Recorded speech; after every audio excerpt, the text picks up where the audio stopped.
This card that they put the Joker next to, truly free choice, and yet it is their card. Welcome to the video. If you like magic content like this, I post 2 videos a week, so be sure to subscribe to learn more magic. I hope you enjoy learning this trick. Let's get into it. Welcome to the trick. This is called You Find It from the Royal Road to Card Magic, and we are doing tricks from the book The Royal Road to Card Magic, considered a card magic classic, all this month. So if you like card magic and you're getting into it, be sure to keep checking back. Even if you're more seasoned, you might be reminded of something or see something you haven't seen before. So we're going through a few ways to peek or discern the card, and then we're going through a few ways to force the card. Royal Road is very much a technique book, and then it teaches tricks with the techniques, but it very much is a technique book, and so we're kind of getting our feet wet with it this month. Let me know if you like tricks from this book and if you'd like me to keep coming back to it. So today's trick uses what is called like a sliding key card, but for today it's actually the selection. And so you're gonna have the selection picked out. You don't need to memorize a key card.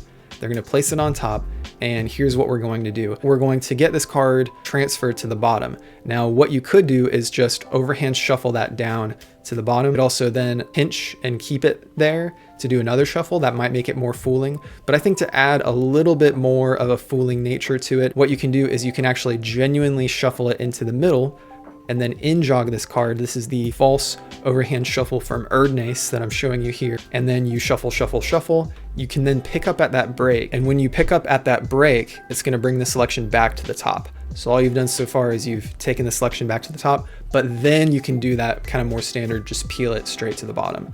So once again, that was very quick. Jack of Diamonds is here. Look, watch it face up. We take it down, and then we peel a card, in-jogging it, shuffle, shuffle, shuffle, and then we pick up at that break and bring the jack back to the top. That looks like you've shuffled it some, and then you can go further by peeling it down to the bottom. Now it's on the bottom, and then you can do the pinch version there. I like that whole sequence. One, just because I'm pulling from the literature of Erdnase. Royal Road has some overhand false shuffles as well, and he kind of talks about the peeling it down to the bottom aspect. So I'm just incorporating that, but I also really like it because it looks so casual. You know, you're just shuffling the cards, shuffling the cards, shuffling the cards. By that point, you probably don't need to go the extra mile of doing the pinch version because they've seen you, overhand mix it, and it's going to start to create dead air if you go further from there. So I think that's just a great little sequence. But regardless, you can control the card to the bottom of the deck however you want, but if you weren't sure how to, I think that's a great method, and you get kind of a lot of good subtleties out of that just make it look so casual. Now, before the trick began, you should start the trick out by giving them the Joker, and you're just going to allow that to be a little bit of a teaser, a little bit of foreshadowing, and that's going to set things up for later. So now that part is about to come in. As you reference them to grab their Joker, you're going to kind of do the setup move. So you're going to spread cards over. Wanted to take a moment to give a huge shout out to my channel members. You guys are the best. So one of the ways you can support this channel is by becoming a channel member. At the supporter tier, you get exclusive badges, as well as access to my behind the scenes library that I've begun building out. So things like how I film my magic videos, some looks into my card collection, discussions on theory, stuff like that. At the insider tier, I've been building a bonus trick library. So every month on the free videos for this channel, I teach from classic magic works like the Royal Road to Card Magic, Expert at the Card Table, the Tarbell Course in Magic, things like that. And so that's still there, but on the insider tier, I just teach a bonus trick every month. So from whatever that same book we're kind of discussing in a given month, I'll pull an extra trick to go into the bonus trick library. So if you're interested in supporting the channel, but you're also interested in some of those perks, you can check that out there. You can click the join button below. I also have some merch, which can be a great way for you to show people that you're a magician, might even be a good inroad to you doing some tricks for them, as well as a ton of items that are basically just gaffs. They have card reveals on them. And if you're a magician, you know that you can use those for some pretty powerful tricks. So those are all just some ways you can support me. But for now, I hope you enjoy the rest of this video. Spread cards over here into my dominant hand. And then I'm gonna peel with my underhand fingers here on my subordinate hand this card into place, so that if you're kind of familiar with the cull, it's almost like a reverse cull, and now it's under the spread of cards. Now you want to be careful with this as you're learning to not flash it out the front And you also want to do it at a moment that is opportune, which is why referencing them like, hey, grab that joker is going to give you a moment to peel this over and hold it before them. Another thing that, you know, it's kind of performer's blindness you might be having here. From the front, you can accidentally expose this here. So this is one of those where you might want to actually angle down a little bit.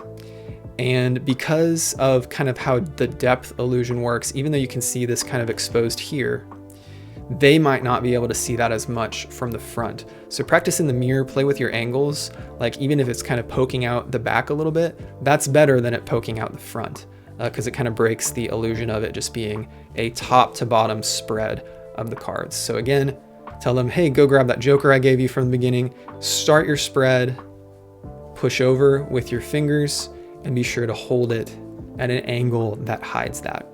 Now you're probably understanding what's going to happen here. The cool thing about this principle is that as these cards go along, it doesn't matter where they stop you or place a card, you're going to be able to put this card on top or beneath it. So that's just a little something I thought was intuitive. I don't think Royal Road says that directly, but we're going to be able to take advantage of this move to do it. So again, we've set up here, the selection is now the 9 of spades.